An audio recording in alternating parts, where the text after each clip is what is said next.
অনেকদিন পরে জরুরি ভিত্তিতে একটা ভিডিও করা প্রয়োজন মনে করলাম। সেই বিষয়টা হচ্ছে যে মার্জার এন্ড অ্যাকুইজিশন। আমাদের দেশে আমরা বইতে মার্জার এন্ড অ্যাকুইজিশন পড়ছি, কিন্তু প্র্যাকটিক্যালি আমাদের দেশে মার্জার এন্ড অ্যাকুইজিশনের কোনো ঘটনা, বাংলাদেশি কোনো ঘটনা আমাদের অ্যাকাউন্টিং বা ফিন্যান্সের বইপত্রতে নাই। এটা একটা দুঃখজনক। তো আমরা তখন বলতাম যে বাংলাদেশে এই ধরনের ঘটনা ঘটে না, সুতরাং বইপত্রে কোত্থেকে আসবে। কারণ ইদানিং কালে কিন্তু বেশ কিছু এরকম মার্জার অ্যাকুইজিশন হচ্ছে। আমি উদাহরণ হিসেবে কয়েকটা নাম বলতে পারি। আলিফ ম্যানুফ্যাকচারিং আলিফ ইন্ডাস্ট্রির সাথে মার্জার হবে বলে একটা ঘোষণা দিছে। RN স্পিনিং লিমিটেড ওরা ওই Shamim food and beverage industry and textile mills, দুইটা নাম না একটা নাম জানি না, এদের সাথে মার্জ হওয়ার ঘোষণা দিছে। ইন্টারকো রিফিউলিং স্টেশন লিমিটেড, এরা আরও 3-4টা কোম্পানির আমি নাম বললাম না, ছোটো ছোটো অনেক লম্বা নাম, মার্জার করার ঘোষণা দিছে। তারপরে সিএনএ টেক্সটাইল আলিফ ইন্ডাস্ট্রি সিএনএ টেক্সটাইলের বেশ কিছু মালিকানা নিছে, এটা অ্যাকুইজিশনের মধ্যে পড়ে। তারপরে বাংলাদেশ মনস্পুল ও পিয়ারেল পেপার একটা সাথে মার্জারের ঘোষণা দিছে। এর মধ্যে আরও বেশ কিছু বোধহয় ছিল, আমি সবগুলোর নাম মনে নাই। তো নাম্বার দেখে এবং হাইকোর্টের অনুমোদন পাইছে, তো আমরা বলি যে হাইকোর্টের যখন অনুমোদন পেয়েছে আর কারো প্রশ্ন করার সুযোগ তো আর নাই, সুতরাং তারা ট্রানজ্যাকশন করে ফেলতে পারবে। কিন্তু আমি মূলত যেটা মনে করি, লিস্টেড কোম্পানি, আমি এখানে যে লিস্টেড কোম্পানিগুলোর নাম বললাম, এই লিস্টেড কোম্পানি যদি মার্জার হয় তাহলে এক ধরনের সিচুয়েশন হয়। লিস্টেড কোম্পানি ভার্সাস নন লিস্টেড কোম্পানি যদি হয়, এইখানেই আমাদের এই কাছে ভ্যালুয়েশনের প্রশ্ন বা লাভ ক্ষতির প্রশ্নটা আসে। নন লিস্টেড কোম্পানি যদি একত্র হয় তাহলে কোনো সমস্যা নাই। লিস্টেড কোম্পানি টু লিস্টেড হলে এখানে ভ্যালুয়েশনের ব্যাপারে দুটেরই শেয়ারের দাম আছে, মার্কেট প্রাইস আছে, তারা আশেপাশে নেগোসিয়েশন করে এটা ডিল হইতে পারে, খুব মেজর কিছু সমস্যা নাই। কিন্তু লিস্টেড কোম্পানি নন লিস্টেড কোম্পানি যদি অ্যাকুইজিশন করে, এখানে কিন্তু মানে বড় কিন্তু আছে ভ্যালুয়েশন দিয়া। আমাদের আইন অনুসারে লিস্টেড কোম্পানির শেয়ার হোল্ডাররা মার্জারের অপিনিয়নটা দেয়, কিন্তু সেই অপিনিয়নটা দেওয়ার সময় যেসব তথ্য উপস্থাপন করা হয়, বিশেষ করে নন লিস্টেড কোম্পানি, সেই তথ্য উত্থাপনগুলো ভেরিফাইড কিনা এবং সেই যারা ভেরিফাই করেছেন তাদের গ্রহণযোগ্যতাটা, অথরিটি কি, সেটার ব্যাপারে প্রশ্ন আসে। যদি এরকম হয় যে নন লিস্টেড কোম্পানিকে অ্যাকুইজিশন কে করবে, এর মালিক কে, যদি মালিকের ফর্ম অনেক হইতে পারে। একটা হচ্ছে লিস্টেড কোম্পানি, নন লিস্টেড কোম্পানির পুরো মালিক।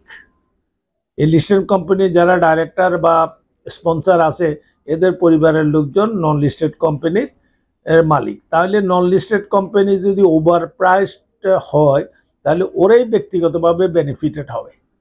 তো মার্জারের আগে আমরা বা রেগুলেটরদের দেখা উচিত হোয়াই দিস মার্জার, এই মার্জারের ফলে লিস্টেড কোম্পানির কি বেনিফিট হবে সেটা আসতে হবে। বেনিফিটেরটা আমরা এইভাবে নিতে পারি যে সেল বাড়বে, প্রফিট বাড়বে, রিটার্ন অন ইনভেস্টমেন্ট বাড়বে, ইনভেস্টররা ডিভিডেন্ড বেশি পাবে, এই ধরনের যদি প্রত্যাশা থাকে তাহলে মার্জারের অনুমতি দেওয়া যেতে পারে। আরেকটা হচ্ছে যে আরেকটা জিনিস যেটা দেখার দরকার, সেটা হলো লিস্টেড কোম্পানি এবং যে নন লিস্টেড কোম্পানিটাকে অ্যাকুইজিশন করতে যাচ্ছে, এদের বর্তমানে এদের ব্যবসায়িক রিলেশনশিপটা কি, মানে এদের মধ্যে ক্রয় বিক্রয়ের আছে কিনা, থাকলে সেটার পরিমাণ কি, এইসব না করে যদি নন লিস্টেড কোম্পানিকে লিস্টেড কোম্পানির সাথে মার্জ করা হয়, তাহলে এই যে ইনসাইডার ট্রেডিং হতে পারে। আমাদের দেশে বর্তমান সার্কামস্টেন্সে ইনসাইডার ট্রেডিং তো ধরার জন্য বহুত চেষ্টা করতেছে, কিন্তু এইখানে এই মার্জারের মাধ্যমে ইনসাইডার ট্রেডিংয়ের ঘটনা আছে কিনা সেটা রেগুলেটররা অ্যাপ্রুভাল দেওয়ার আগে দেখে নেওয়া উচিত। এটা না দেখে যদি করা হয় তাহলে এখানে অবৈধভাবে ইনসাইডার ট্রেডিং হচ্ছে, এবং এই জিনিসটা গুরুত্বপূর্ণ বলে আমি লিস্টেড কোম্পানির ইনভেস্টরদের পক্ষে এই কথাটা বলছি। আমাদের যারা লিস্টেড কোম্পানিতে যেসব ছোট ছোট বিনিয়োগকারী ভাই বোনেরা আছে তাদের পক্ষে এই ধরনের প্রশ্ন উত্থাপন করা, অথবা যখন এজিএম হয় তারা উপস্থিত থাকে কিনা তাও জানি না। আমি এই ভিডিওর মাধ্যমে বিশেষ করে আমাদের সাংবাদিক ভাইরা যারা পুঁজিবাজার সংক্রান্ত বিষয়ে বিভিন্ন সময়ে খুব সুন্দর সুন্দর তথ্য দেন, এবং রেগুলেটর যারা রেগুলেটরদেরকেও বলবো যে এই মার্জারটাকে যেন ইনসাইডার আর বিজনেস ইনসাইডার যেন না হয়। এটা ইনসাইডার ট্রেডিং, এই অবৈধভাবে ইনসাইডার ট্রেডিং, অবৈধ ইনসাইডার ট্রেডিংকে আমি বৈধ করে ফেলতেছি এই অ্যাপ্রুভাল প্রসেসের মাধ্যমে, মার্জারের মাধ্যমে।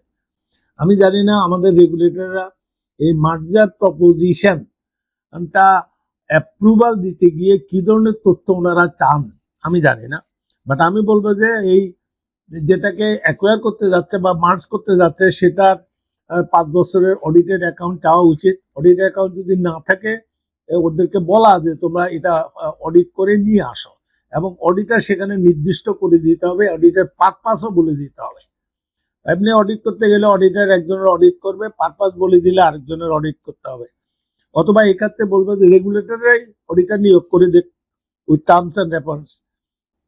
তারপরে ইজিএম নেমে এগুলো অথরাইজ করার পরে কোর্টে যাওয়া, কোর্ট থেকে হাইকোর্ট থেকে অনুমোদন নেওয়া, ওগুলো হলো আমাদের দেশে যে আইন আছে আইনের রিকোয়ারমেন্ট। তো আমি মনে করি এই জায়গারও সংস্কারের দরকার আছে। এই কি পরিমাণটা হইলে বা কত সাইজ হইলে এগুলো হাইকোর্টে যাবে, কারণ কোর্টের প্রসেসটা আরো লম্বা, অনেক সময় লেগে যায়। তো যাই হোক, আমার আজকের ভিডিও হলো যে আমি লিস্টেড কোম্পানি যে যারা ইনভেস্টার এদের স্বাস্থ্যটা সুরক্ষিত হয়েছে কিনা, তারপরে ননলি মার্জারের পরে লিস্টেড কোম্পানির সেলস এর গ্রোথ কি হবে, জিপির কি অবস্থা হবে, ইপিএস এর কি অবস্থা হবে, রিটার্ন অন ইনভেস্টমেন্টের কি অবস্থা হবে, এগুলো ক্যালকুলেট করে রিটেন ফর্মে মার্জার প্রপোজাল যখন এসইসিতে সাবমিট করবে সেখানে এগুলো থাকা উচিত। লিস্টেড কোম্পানির পেইড আপ ক্যাপিটাল বাড়লে তার ডিভিডেন্ড লায়াবিলিটি বেড়ে যাবে, সেই ডিভিডেন্ড লায়াবিলিটি মার্জারের ফলে কি দাঁড়াবে এইসব বিষয়গুলো দেখা উচিত। আমি বেক্সিমকর ক্ষেত্রে বলতে পারবো ওরা আগে অনেকগুলো কোম্পানি ছিল, সবগুলো আলাদা আলাদা করে পুঁজিবাজারে আনছে, তারপরে সবগুলো একত্র করছে। দুই প্রসেসে কিন্তু বিনিয়োগকারীরা বেনিফিটেড প্রতারিত হয়েছে আমি বলবো। রেগুলেটররা দেখতে পারে যে তোমার এই মার্জারের সুবিধাটা কি, আমার এক্সিস্টিং ইনভেস্টররা কি সুবিধা পাবে, তোমার কোম্পানিটার কি গ্রোথ হবে। তো এগুলো দেখে যদি মার্জ করা হয়, মার্জারের অনুমোদন দেওয়া হয়, তাহলে বোধহয় লিস্টেড কোম্পানির ইনভেস্টররা ডিপ্রাইভড হবে না। আমি যেটা মনে করি এখানে আমাদের গাইডলাইনেরও দরকার। গাইডলাইন আমার জানা মতে এসএসসির কোনো গাইডলাইন আছে কিনা জানি না, স্টক এক্সচেঞ্জের কোনো গাইডলাইন আছে কিনা জানি না। গাইডলাইন না থাকলে প্রত্যেকেই সতর্ক